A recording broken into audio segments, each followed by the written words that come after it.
My name is Anthony Frewin. Tony, there's one or two questions I always wanted to ask about Me Kubrick. One of them is, how did you learn about Alan Conway? Well, it's in the early 1990s. This was the beginning, the Genesis 1-1. I got a phone call from Warner Brothers at Pinewood Studios, and they said a guy had been bothering them, or rather had been phoning them and saying, could they pass a message on to Stanley? And because Warner Brothers obviously never gave our number or address out at Chilligbury here. And this guy said he was a friend of Stanley's, and he hadn't been able to contact Stanley. Would Stanley phone him and so on? And so later that day when I saw Stanley, I said, can you phone this guy? You know, he had a name like a sort of Julian Smythe or something, you know, like a kind of invented name. And Stanley said, I've never heard of him. And I said, well, he claims to be a friend of yours.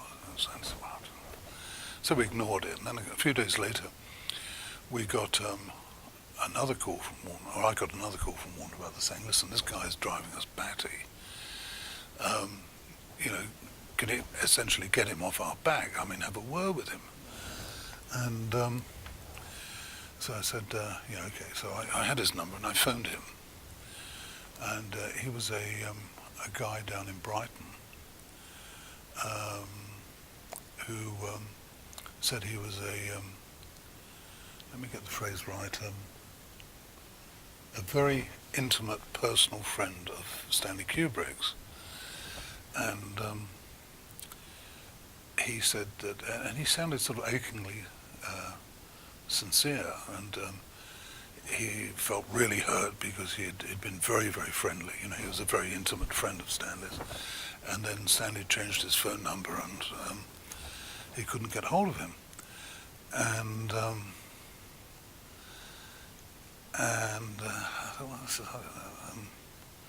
I said, where did you meet Stanley? Oh, he said, I met him in a wine bar in Kensington. Now, I mean, you know, Stanley was always too busy doing things to hang out in wine bars anywhere, you know. And he said, I've even been to Stanley's house. I said, have you? And I said, where is this house? And he said, Wealdstone in near Harrow. And hold on a second. So I explained this to Stanley, and Stanley said, listen, I mean, this is some crazy guy. I mean, you know, perhaps suffering from illusions, you know, but I don't hang around in wine bars. And so anyway, we ignored it.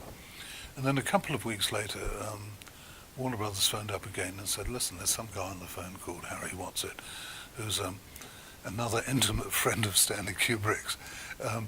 And could Stanley phone him because he hasn't been able to reach him. And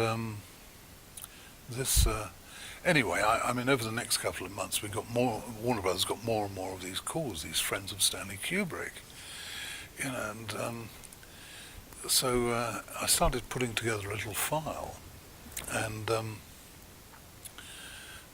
I spoke to a couple of them and said, listen, this Stanley Kubrick you met, you know, where exactly does he live? And they gave me an address in Canning Road in Wealdstone. And so I then went to the electoral rolls and found out who was living there, and it was a guy called Alan Conway.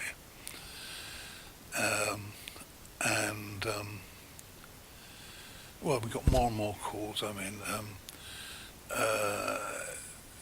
most of the guys, as we subsequently found out, I mean, sounded rather gay. I mean, it was this guy was cruising the sort of gay community, you know. And as a friend of mine said about Conway, I mean, he's not a friend of Dorothy. He is Dorothy. And so anyway, we started. I was building up a bigger and bigger file, and there was a problem. I mean, what could we do about it? So Stanley took some legal advice, and the thing is, anyone can go around calling themselves Stanley Kubrick. I mean, there's nothing you can't stop that. What you can stop is somebody saying, I'm Stanley Kubrick, the film director, right? But he was going around, telling everybody he was Stanley Kubrick. So we got some further legal advice, and that was that you could get an injunction, you could injunct him for going around saying he's Stanley Kubrick, the film director. But there are a couple of problems to this. One was you'd have to get all these guys who had been conned by Conway to go into open court and say, he conned me. We had some rock musician who had been to bed with Alan Conway because Conway or Kubrick had promised him he could get his rock group, his heavy metal rock group into Vegas. And there was a black guy who Conway had promised that he was going to finance his all-black production of Who's Afraid of Virginia Woolf. You couldn't sort of invent this stuff. But the whole story of Conway, to use a phrase of Oscar Wilde's, it was really full of life's exaggerations that art can't afford. They happen in real life, but if you put them in a film or a story, people would say, forget it. So anyway, you could injunct Conway, but you'd have to prove to the court that he was doing what you were accusing him of, and that is, blah, blah, and you would need witnesses to that. Now, even if and of course nobody wanted to go in court and say I was conned, I went to bed with him on the promise, it was just dreadful.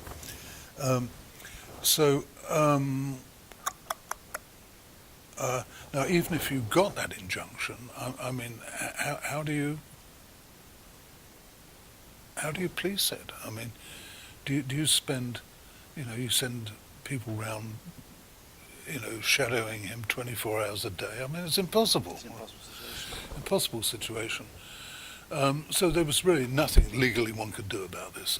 And Stanley was remarkably philosophical, and I think what also irritated Stanley, we heard that Conway had only seen a bit of one of Stanley's films and didn't like it.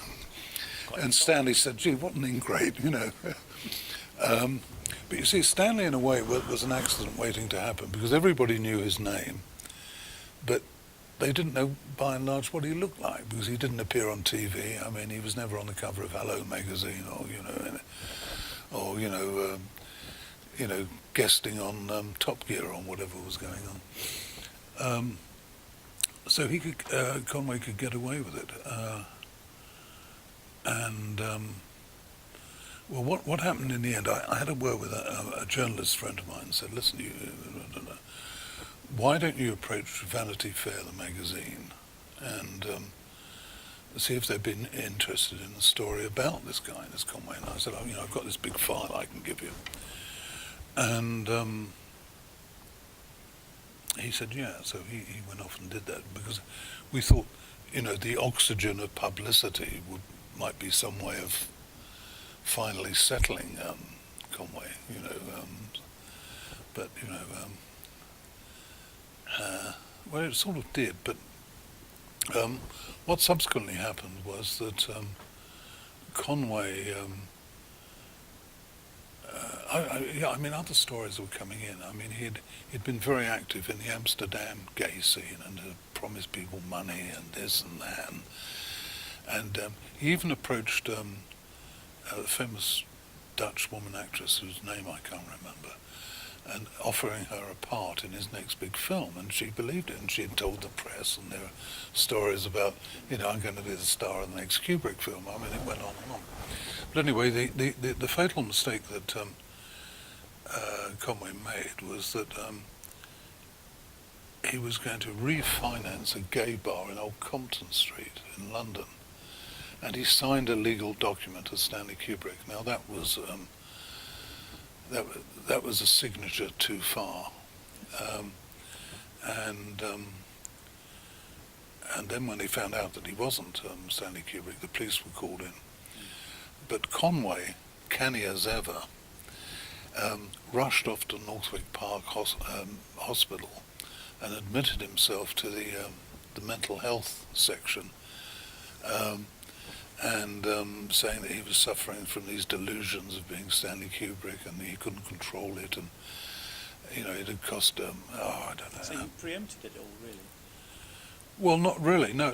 I mean, the piece in Vanity Fair, I mean, might not have existed, because he still carried on. So he, but no, it was this signing this legal instrument as Stanley Kubrick that did him in. And the police raided his flat and whatever, and then he thought, well, I'm really in hot water here.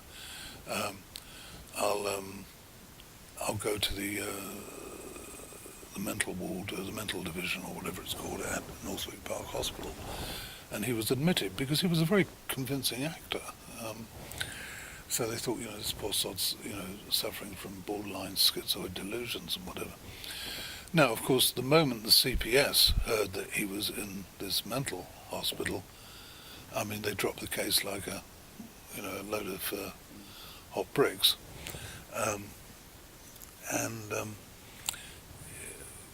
Conway stayed there for a few months, and then when the coast was clear, he left and it was back to normal. Now, in the meantime, I had rather mysteriously a brown envelope had landed on my desk. I mean, God knows where it came from.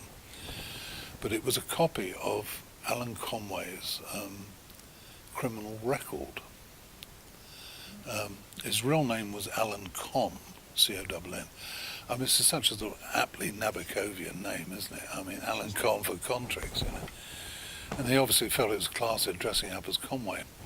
And he was, when was he born? I don't know, late 30s, about 1938. But this criminal record, this abstract from it, I mean, was this long. There was nothing violent, but it was all, just a litany of petty crimes, bouncing checks, fraud, doing this, doing that. He had got chased out of France after bouncing checks. All, minor thievery, stuff like this. But peppering all this kind of thievery and financial thing was lots of cases of being arrested in gentlemen's lavatories, importuning in men's lavatories. When did you obviously you started to write the screenplay after Stanley? Yeah, I was just going to add to that, and so I mean, this is a real rum individual, and but coming back to life's exaggerations that art can't afford. Conway lived in Canning Road in Wealdstone, right? I mean, not the most sought after and exclusive address in London, as you probably gathered. When my wife and I, just after the birth of our son, came back from Kent, I mean, we didn't have two beans to rub together, and we rented a flat in Canning Road in Wealdstone, right? And we were there for about a year. Well, and then we moved out. But I'd remained in touch with a very sweet woman who lived a couple of doors down for us, called Eileen Gallagher, and we'd speak 2 or 3 times a year. Well, when I found out that Conway was living in Canning Road, I phoned Eileen up and I said, and she said, listen, that guy lives opposite us, right? She said there are always sort of ruckuses and all sorts of things going on in the flat, and the police turning up, and youths banging on the door, and all sorts of. She said there's always something going on there. So I said, well, listen, can you keep an even more assiduous eye on him, because this is what the guy's up to. So she would sort of phone through to us every week or so, or every few days, progress reports on, on Conway. And she would say, oh, I saw him yesterday. He was with these 2 kind of Eastern European-looking thugs who were marching him into a bank. The police turned up and there was an ambulance there, and 2 black guys kicked the door down. it went on and on. But I don't. But posit this, of what probably. I mean, this shows you what a loser the guy was. I mean, it probably 100,000 roads and streets in Greater London. He ended up living opposite somebody who knew somebody who worked for Stanley Kubrick. I mean, this is yeah. Well, anyway, I had a big file on Conway. I had transcripts of telephone interviews, this, that, and the other, and I thought, gee, what do I do with this? I can't just deep six all this stuff. And the more I read it, I thought, gee, there's a funny story here. So without telling Stanley, I drafted the screenplay. Now, if I'd said to Stanley, hey, listen, I've written a screenplay about this, he would have said, traitor, how dare you, you should be paying more attention to my work. Is this what you're doing in my time? So I did it as an exercise and put it away with all the file. And then, of course, Stanley died in March 1999. Actually, 3 months earlier, if you have a flashback to 3 months earlier, to December 1998, Alan Conway died.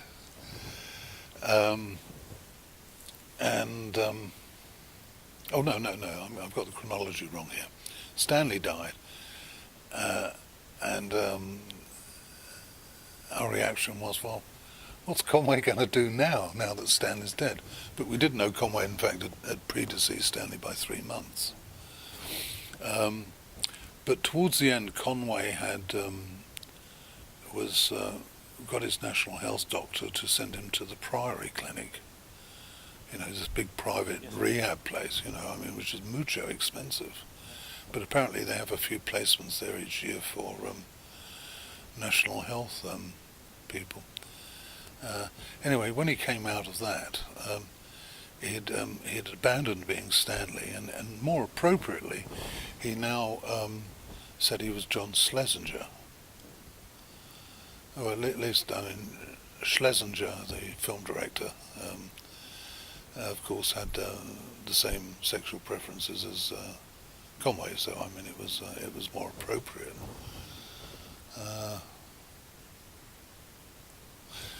So I'd done the script, and well, a year or so after Stanley died, I was sorting out some of the office, and I'd forgotten all about this, and I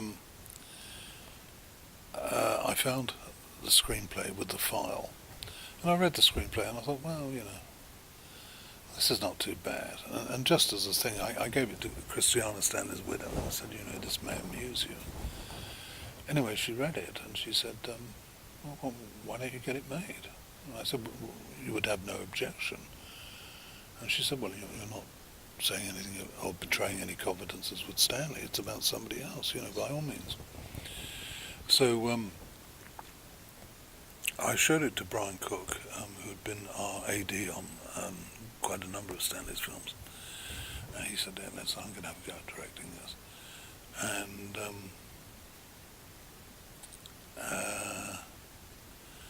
then, of course, the big thing was raising the finance, and which is always the most difficult part of filmmaking. Actually making the film and post and everything is easy, but getting all the money together. Michael, the producer, took it to the Film Council, as was in those days, who just turned it down flat. But we'd already got John Malkovich attached to it. John thought it was a wonderful script. Did you have in mind John Malkovich from the very beginning? No, I didn't have anybody in mind when I wrote it. So we had a pretty good script, I guess, and John Malkovich attached. It was, pretty big actor, yeah. So we took it to the Film Council, and they said, forget it, don't want to know, go away, don't waste our time. And yet a week later, they gave, I think it was £850,000 to a film called Sex Lives of the Potato Men, with the ever-appealing, multi-talented Johnny Vegas, right? This was a film about two guys in the Midlands who deliver potatoes, to housing estates and whatever, and they're, sort of sexual. You're not making this up, are you? No, I'm not. They're, sexual encounters with bored housewives, right?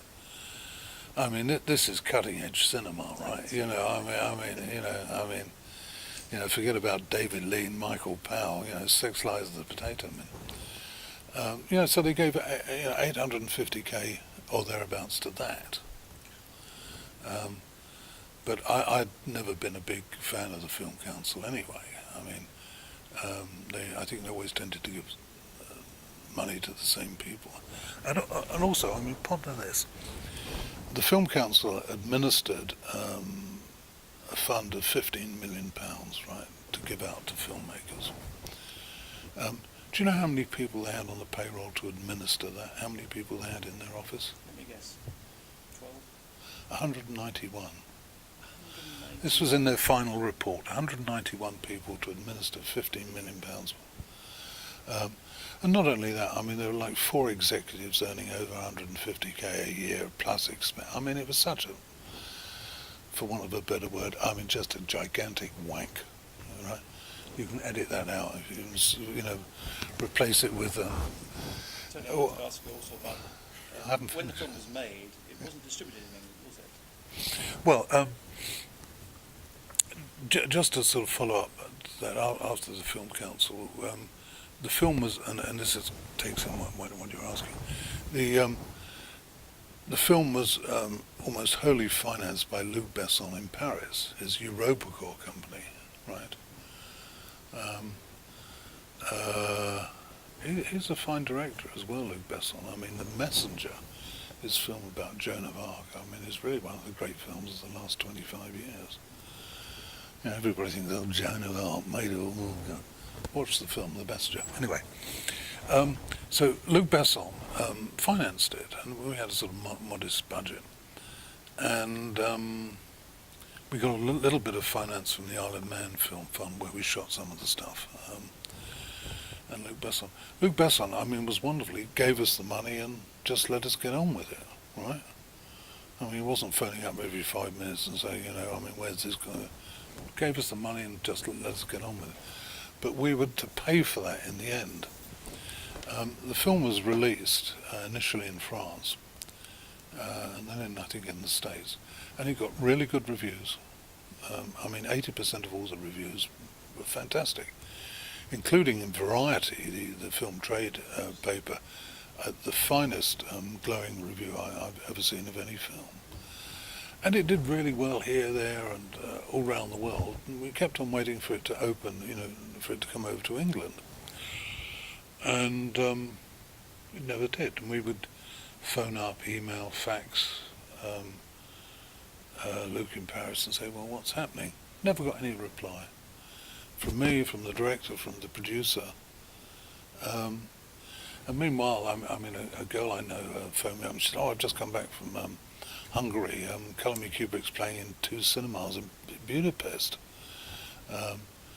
And it went into repertory in the States, and people phoned me up and said, oh, I saw it on Canadian TV, and it's here, there, and all over the place, but never anything in England.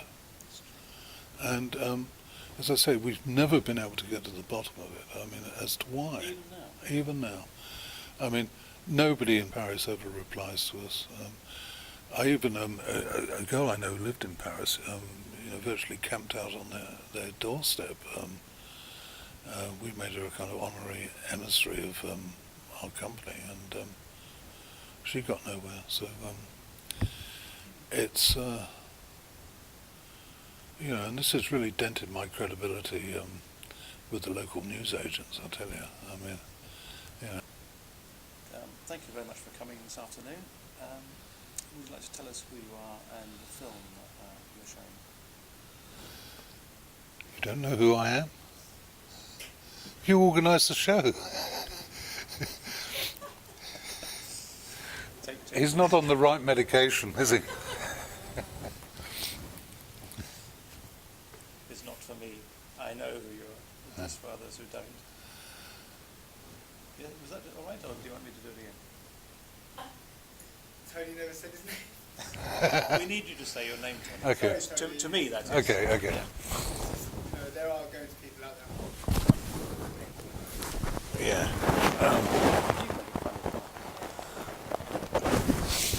Actually, what you should say is, my name's Alan Conway. My name is Anthony Frewin.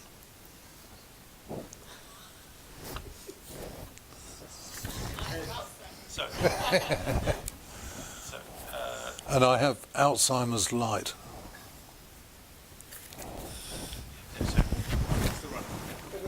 oh, good. It's nice to not waste any. Yeah. Yes, thank you very much. Well, I'd just like to thank Anthony Frewin for coming along and talking about his film, Colour Me Kubrick. I mean, it's been a pleasure having you here, Anthony, and we hope you'll come back next year. Well, I hope to, because Yeah. I don't plan to move in a hurry. Thank you very much for coming this afternoon. It's greatly appreciated. And tell us who you are and what you're showing. Yeah, sorry. Let's get this straight, shall we? Hi, my name's Anthony Frewin, and what do I say? Why am I here? I mean, because as the writer. Oh, right. Hi, I'm Anthony Frewin, and I'm here because the St Albans Film Festival has shown a film I've written called Colour Me Kubrick. And,